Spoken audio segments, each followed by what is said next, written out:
மோகன்லால் நடிப்புல ரீசெண்டா தியேட்டர்ஸ்ல ரிலீஸ் ஆன படம் தான் தொடரும். இந்த படம் மலையாளம் சினிமால 100 கோடியும் வேர்ல்டு வைடா 200 கோடி மேல கலெக்ஷன் பண்ணி மெகா பிளாக் பஸ்டர் ஹிட் ஆகிருக்கு. தொடரும் படத்தோட டிஜிட்டல் ரைட்ஸை ஜியோ ஹாட் ஸ்டார் தான் வாங்கியிருக்காங்க. வர மே 30ஆம் தேதி தொடரும் படத்தை ஜியோ ஹாட் ஸ்டார்ல தமிழ், தெலுங்கு, மலையாளம், ஹிந்தி, கன்னடான்னு எல்லா லாங்குவேஜிலும் ஸ்ட்ரீமிங் பண்றாங்க. அடுத்ததா மாமன் நம்ம சூரி, ஐஸ்வர்யா லட்சுமி சேர்ந்து நடிச்சிருக்கிற படம். மாமன் படம் ரிலீஸ் ஆன 11 டேஸ்ல தமிழ்நாடுல மட்டுமே 30 crore கிட்ட கலெக்ஷன் பண்ணிருக்கு. சூரிக்கு இந்த மாமன் ஒரு மெகா பிளாக் பஸ்டர் மூவி. அடுத்ததா ககன மார்கன். இந்த படத்துல விஜய் ஆண்டனி தான் லீட நடிச்சிருக்காரு. மார்கன் படத்தோட ட்ரெய்லர் இப்ப வந்திருக்கு. ட்ரெய்லர் பார்க்க இன்ட்ரெஸ்டிங்கா இருக்கு.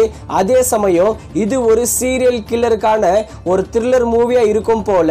விஜய் ஆண்டனிக்கு இப்போதைக்கு கம்பேக் தேவை.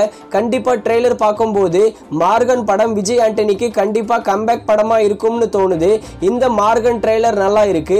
படத்தை வர ஜூன் 27ஆம் தேதி தமிழ் மற்றும் தெலுங்கு லாங்குவேஜ்ல தியேட்டர்ஸ்ல ரிலீஸ் பண்றாங்க.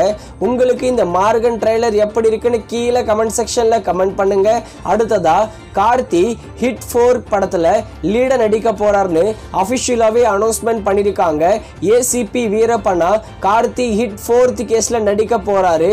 அடுத்ததா தக் லைஃப் மணிரத்னம் டைரக்ஷன்ல நம்ம உலக நாயகன் கமல்ஹாசன் மற்றும் எஸ்டிஆர் சேர்ந்து நடிச்சிருக்கிற படம். தக் லைஃப் படத்தை ஐமேக்ஸ் ஃபார்மட்லயும் ரிலீஸ் பண்ண போறோம்னு அபிஷியலான ஒரு சூப்பரான போஸ்டர் ரிலீஸ் பண்ணி அபிஷியலா சொல்லியிருக்காங்க.